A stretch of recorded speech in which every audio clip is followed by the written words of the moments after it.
여야 정치고수와의 정치대담 오픈토크 시간입니다. 오늘 김영우 전 의원과 함께 복잡한 정치 현안 또 오늘도 시원하게 툭 터놓고 이야기해보도록 하겠습니다. 어서 오시죠. 네, 반갑습니다. 예, 반갑습니다. 먼저 오늘 새벽에 있었던 박 전 대통령 사면 얘기부터 좀 해봐야 될 것 같습니다. 2017년 3월 31일에 이제 구속된 이후 4년 9개월 만에 자유의 몸이 됐습니다. 보수 진영의 정치인으로서 그간의 시간들이 이제 좀 다시 한번 떠오르는 그런 또 계기가 됐을 것 같은데요. 어떠셨는지요? 예, 글쎄요. 2017년 이제 3월 달에 박근혜 전 대통령이 이제 탄핵되고 그 이후로 4년 9개월 동안 감옥 생활을 했잖아요. 근데 그 기간을 돌이켜 보면은 굉장히 사실은 괴롭죠. 그 박근혜 전 대통령 개인에게도 큰 시련이었고, 그다음에 또 어찌 보면 우리 현대 정치사의 커다란 그 불행이었습니다. 그리고 특히 이제 보수 진영 자체는 그때 박근혜 전 대통령 탄핵과 더불어서 굉장히 위축이 됐고 입지가 좁아졌죠. 근데 이제 그리고 또 좀 분열이 됐고요. 근데 그런 틈을 타서 사실 지금 이제 문재인 정부 그 여권 인사들은 특히 이제 586 그 정치권 세력을 중심으로 해가지고 그때 굉장히 어떤 도덕적인 우월감 이런 거를 확보를 했죠. 그리고 이제 결국은 대선에서도 이제 이겼고 또 그 이후에 지방선거에서도 이겼고 그 이후에 큰 선거에서 지금 이제 소위 진보 진영에서 내리 이기는 바람에 보수 쪽은 굉장히 좀 힘든 과정이었죠. 근데 저는 사실 2017년도 3월 달에 그 기간에 이제 제가 20대 국회 국방위원장을 맡고 있었기 때문에 국내 정치도 국내 정치입니다만은 굉장히 그 안보가 좀 불안하다는 생각을 했었어요. 그때 2월 달에 또 김정남이 또 피살되는 사건도 있었고 해가지고 국방위원장으로서 이제 미국에 가서 그 미국의 이제 군사위원장 만나고 미국 그 펜타곤 국방부 관계자들 만났던 기억이 납니다. 예. 이렇게 어려운 과정을 거쳐온 이제 보수 진영을 새롭게 이끌게 된 인물이 바로 윤석열 후보 아니겠습니까? 윤석열 후보는 박근혜 전 대통령에게 이제 미안한 마음이다. 좀 건강이 빨리 회복됐으면 좋겠다. 찾아뵙고 싶다. 이런 메시지들을 연일 내놓고 있는 상황인데 오늘로 이제 69일 남았잖아요. 대선이. 박 전 대통령의 이런 사면 그리고 이런 윤석열 후보의 어떤 대응들 대선 국면에 좀 어떤 영향이 있으리라고 보시는지요? 영향이 있겠죠. 좀 복잡할 겁니다. 그러니까 이게 우리 정치의 아이러니죠. 박근혜 전 대통령을 사실 적폐다 해가지고 수사를 하지 않았습니까? 윤석열 후보가 말이죠.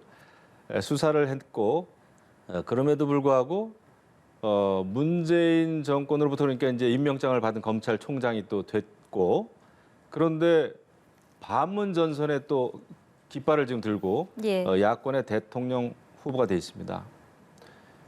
굉장히 상식적으로 이해하기는 어렵죠. 근데 이것이 무엇을 의미하냐 하면은 그만큼 사실은 문재인 정부가 아까 말씀드린 대로 박근혜 전 대통령 탄핵을 계기로 해가지고 어떤 정의와 도덕 이거를 어떤 확보했다고 생각하고 나서 너무나 독주하는 바람에 너무나 이제 의회 권력까지 차지하고 이러면서 독선과 독주를 해왔죠.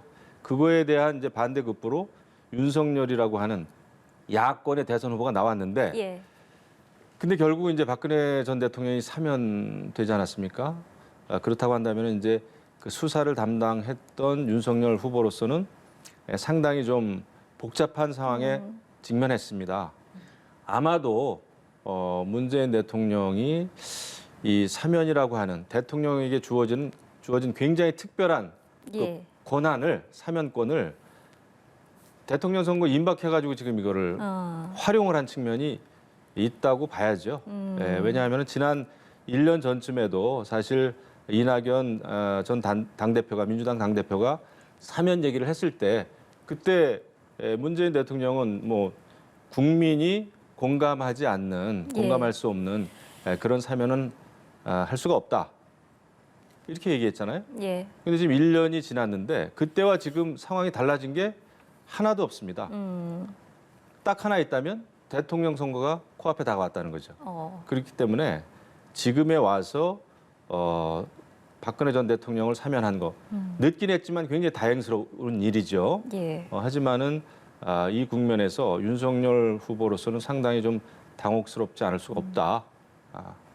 그런 생각이 좀 드네요. 예, 사면의 이 시점을 봤을 때 아무래도 문재인 대통령의 어떤 정치적인 활용의 측면이 있지 않겠느냐 이런 말씀이시고 그런 같은 이제 일맥상통해서 이번 특별사면에서 이제 이명박 전 대통령이 또 제외된 부분, 그 부분들을 이제 일각에서는 또 측근들은 정략적이다. 국민 통합을 위한 것이 역시 아니었다. 뭐 이런 식으로 이제 평가를 하는 것 같습니다. 계속해서 의원님께서는 이제 박근혜 전 대통령도 그랬고 이명박 전 대통령도 사면을 해야 된다라고 외쳐오셨잖아요. 그렇기 때문에 이번 사안을 바라보는 어떤 그 모습도 되게 궁금한데요. 그렇죠. 이명박 전 대통령을 사면을 하질 않았어요. 사실 이명박 전 대통령도 연령으로 보면 더 고령이죠. 1941년생이니까 예. 82세입니다. 그리고 건강도 안 좋죠. 당뇨병에 뭐 고혈압에 또 아주 오래된 그 만성 폐 질환이 있고요. 이렇게 봤을 때는 응당 두 전직 대통령을 사면을 해야 국민 통합이라고 하는 그 원래 취지에 그래도 맞는 거죠. 근데 이 대목에서 이명박 전 대통령만 사면에서 제외한 것은 결국은 또 보수 분열, 친이 친박으로 또 갈라놓고 이런 게 아닌가 이런 생각을 안 할 수가 없어요. 그런데 원래 대통령의 사면권이라는 거는 제가 아까도 예. 말씀드렸습니다마는 온 국민이 원하고 온 국민이 공감하는 속에서 사면을 한다는 것은 사실상 불가능합니다. 그런 사면은 정치 역사상 있어 본 적이 없어요. 과거에 전두환, 뭐 노태우 사면도 그랬고요. 예. 다 DJ 사면도 그랬고 그것은 대통령이 정말 통합을 위해서 결단을 해야 되는 문제거든요. 그런데 문재인 대통령이 어찌된 영문인지 1년 전에는 국민 통합을 위해서 공감대가 형성이 안 됐다. 예. 그런 측면에서 사면을 못하겠다 했다가 지금은 이제 갑자기 박근혜 전 대통령 한 분만 사면을 한 것은 이해가 가지 않습니다. 전직 대통령을 다 사면을 해야 되고 설사 사면을 반대하는 많은 국민들이 있다고 하더라도 국민 통합을 위해서 하는 거지 국민 통합의 공감대 위에서 할 수 있는 사면은 없어요. 예. 없습니다. 그런데 결국은 한명숙 전 총리 그 사면 복권, 그다음에 또 이석기 통진당 전 의원 그 석방을 위한 카드로서 활용된 측면이 있다.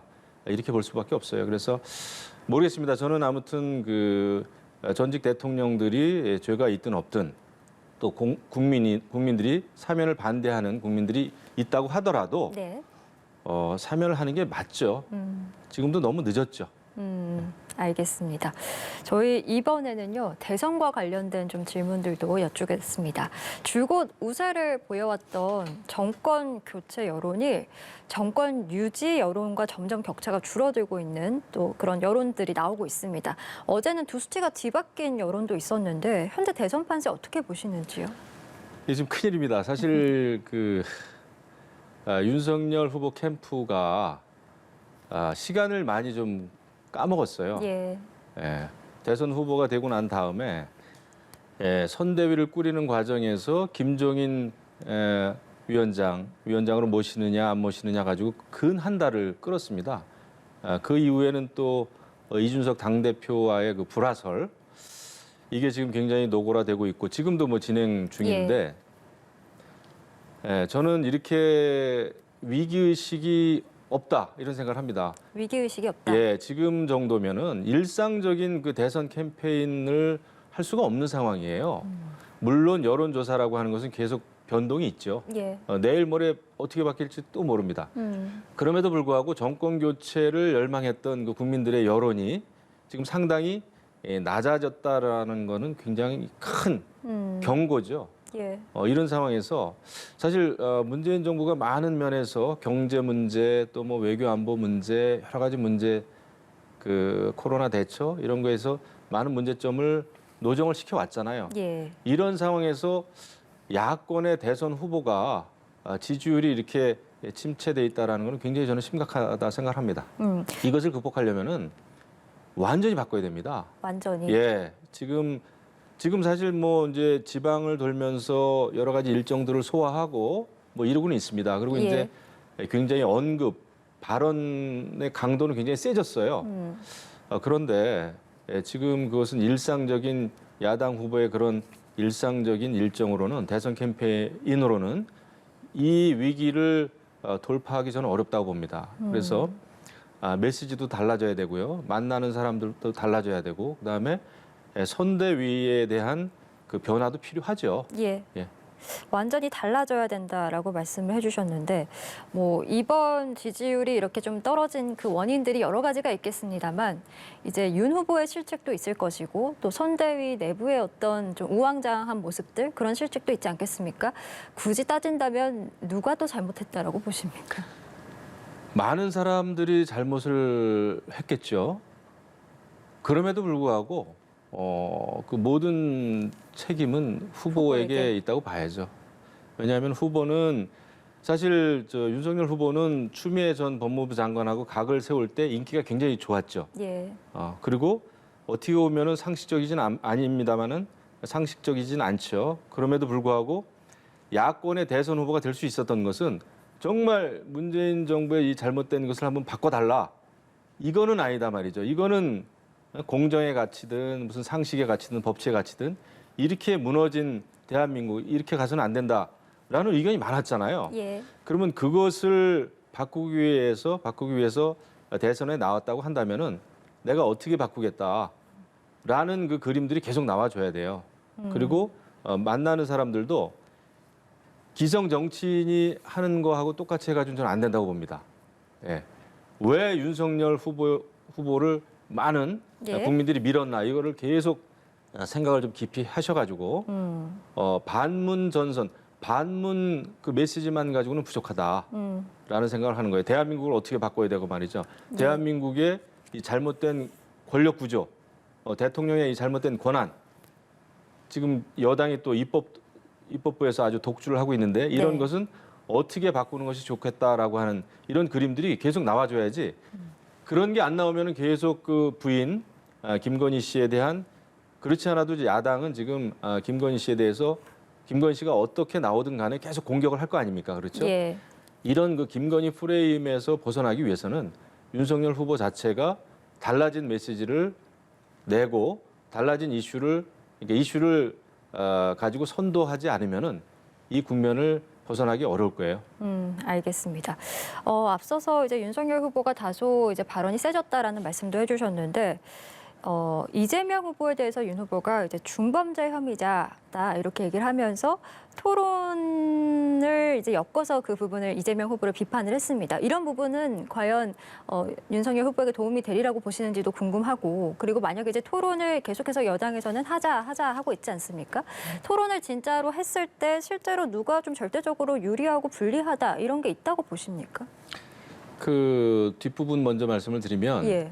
이 토론은 뭐 말만 잘한다고 국민들이 이렇게 공감해주고 말만 잘한다고 이렇게 인기가 올라가지 않습니다.